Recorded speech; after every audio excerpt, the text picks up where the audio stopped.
اعوذ باللہ من الشیطان الرجیم بسم اللہ الرحمن الرحیم۔ آج کی اس نشست میں جسے میر علی شاہ نے مرتب کیا ہے، ہم قرآن پاک کی دو بہت ہی مختصر آیتوں میں چھپی ایک گہری حقیقت کو سمجھنے کی کوشش کریں گے۔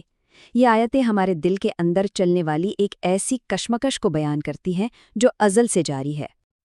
اور اللہ تعالیٰ فرماتا ہے، اور بے شک فرعون کی قوم کے پاس ڈرانے والے آئے، انہوں نے ہماری تمام نشانیوں کو جھٹلا دیا تو ہم نے انہیں ایک زبردست غالب گرفت کے ساتھ پکڑ لیا۔ تو آئیے اس میں گہرائی سے اترتے ہیں۔ سب سے پہلے ہم اس کہانی کے ظاہری یعنی تاریخی پہلو پر ایک نظر ڈالیں گے، اور پھر اس کے بعد ہم اس کی تہوں کو کھول کر اس کے باطنی اور حقیقی معنی تک پہنچنے کی کوشش کریں گے۔ تو سب سے پہلا سوال جو ذہن میں آتا ہے وہ یہ ہے کہ آخر فرعون کا اتنا بڑا قصہ جو قرآن میں جگہ جگہ تفصیل سے آیا ہے، یہاں صرف 2 لائنوں میں کیوں سمیٹ دیا گیا؟ اصل میں اس کہانی کا یہ اختصار ہی اپنے اندر بہت گہرے معنی رکھتا ہے۔ تو اس کا جواب یہ ہے کہ یہاں اللہ تعالیٰ ہمیں زوال کی پوری کہانی بتا رہا ہے۔ کلاسیکی مفسرین ہمیں بتاتے ہیں کہ فرعون کا انکار کوئی معمولی انکار نہیں تھا۔ اس نے کچھ نشانیوں کو نہیں بلکہ تمام نشانیوں کو جھٹلایا، چاہے وہ معجزات ہوں، ضمیر کی آواز ہو یا آسمانی آفتیں، اس نے ہر سچائی سے منہ موڑ لیا۔ اور پھر اس انکار کا نتیجہ کیا نکلا؟ اخذ عزیز مقتدر، یعنی ایک ایسی پکڑ جو زبردست بھی ہے اور ہر چیز پر قادر بھی۔ یہ قرآن کے سب سے پرجلال الفاظ میں سے ہیں۔ اس میں ظاہری سبق تو بالکل صاف ہے کہ جب طاقت کے ساتھ عاجزی نہ ہو تو اس کا انجام تباہی کے سوا کچھ نہیں ہوتا۔ تو یہ تو تھا کہانی کا ظاہری پہلو، لیکن اب ہم اس کے اصل مغز کی طرف آتے ہیں۔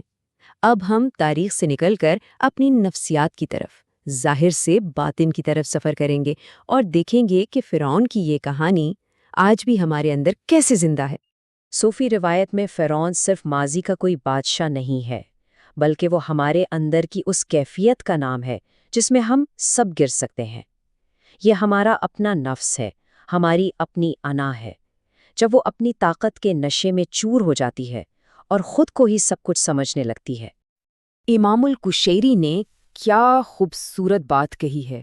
وہ فرماتے ہیں، فرعون وہ نفس ہے جو کہتا ہے میں کافی ہوں، یعنی مجھے کسی کی ضرورت نہیں، نہ کسی ہدایت کی، نہ کسی مدد کی، اور نہ ہی کسی خدا کی۔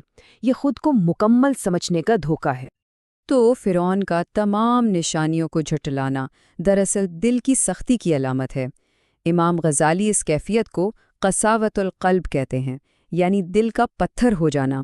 یہ ایک ایسی حالت ہے جہاں انسان سچائی اور ہدایت سے بالکل بے حس ہو جاتا ہے۔ اس کا دل ایک ایسے قلعے کی طرح بن جاتا ہے جس میں حق کی کوئی کرن داخل ہی نہیں ہو سکتی۔ اچھا، تو یہ جو اندر کی آمریت ہے، یہ ہماری زندگیوں میں کیسے ظاہر ہوتی ہے؟ اس کی کچھ نشانیاں ہیں، جیسے ہر وقت خود کو صحیح ثابت کرنے کی کوشش کرنا، اپنی غلطی کبھی نہ ماننا، دوسروں کو ہر حال میں کنٹرول کرنے کی کوشش کرنا، اور معافی مانگنے کو اپنی توہین سمجھنا۔ یہ ساری علامات اس بات کی ہیں کہ انسان اپنی روح پر ظلم کر رہا ہے۔ اور سب سے حیران کن بات یہ ہے کہ نفس کا یہ جو ہزاروں سال پرانا روحانی خاکہ قرآن نے پیش کیا ہے نا، اسے آج کی جدید سائنس بھی اپنے طریقے سے تسلیم کر رہی ہے۔ یہ قدیم حکمت اور نئی تحقیق کا ایک بڑا دلچسپ سنگم ہے۔ دیکھیں، جدید نفسیات میں ایک تصور ہے جسے کہتے ہیں آمرانہ شخصیت۔ اس نظریے کے مطابق جو لوگ باہر سے بہت زیادہ کنٹرول اور طاقت کا مظاہرہ کرتے ہیں، وہ اکثر اندر سے شدید عدم تحفظ اور خوف کا شکار ہوتے ہیں۔ بالکل فرعون کی طرح ان کی انا اپنے اندرونی خوف کو ہر چیز پر غالب آنے کے دکھاوے سے چھپاتی ہے۔ اور یہ بات صرف نفسیات تک محدود نہیں ہے۔ نیورو سائنس یعنی دماغ کی سائنس بھی کچھ ایسی ہی تصویر دکھاتی ہے۔ تحقیق سے ثابت ہوا ہے کہ جب ہمارے دماغ میں طاقت اور کنٹرول سے جڑے حصے بہت زیادہ فعال ہو جاتے ہیں تو ہمدردی اور دوسروں کا احساس کرنے والے حصے کمزور پڑنے لگتے ہیں۔ یعنی طاقت کا نشہ ہمیں دوسروں کے درد سے بے حس بنا سکتا ہے۔ اب ایک اور بہت ہی لطیف پہلو دیکھتے ہیں۔ علم ابجد کے صوفیانہ علم میں فرعون کے نام کا عددی تجزیہ بھی بہت گہرے معنی رکھتا ہے۔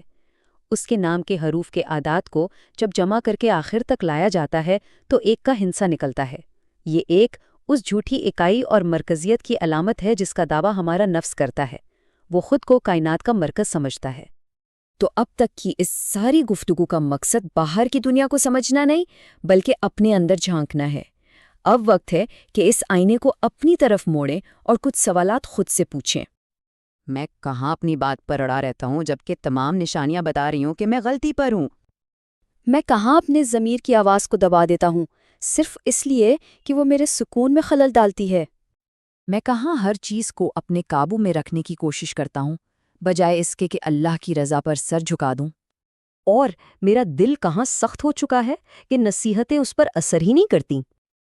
اور آخر میں یہ خوبصورت نقطہ یاد رکھنے والا ہے کہ وہ زبردست پکڑ جو فرعون کے لیے تباہی کا باعث بنی، وہی پکڑ ایک سچے طالب کے لیے رحمت اور آزادی کا ذریعہ ہے، کیونکہ یہی وہ لمحہ ہے جب نفس کا بنایا ہوا قید خانہ ٹوٹتا ہے اور روح حقیقی معنوں میں آزاد ہوتی ہے۔ تو آئیے اس گفتگو کو ایک دعا کے ساتھ ختم کرتے ہیں۔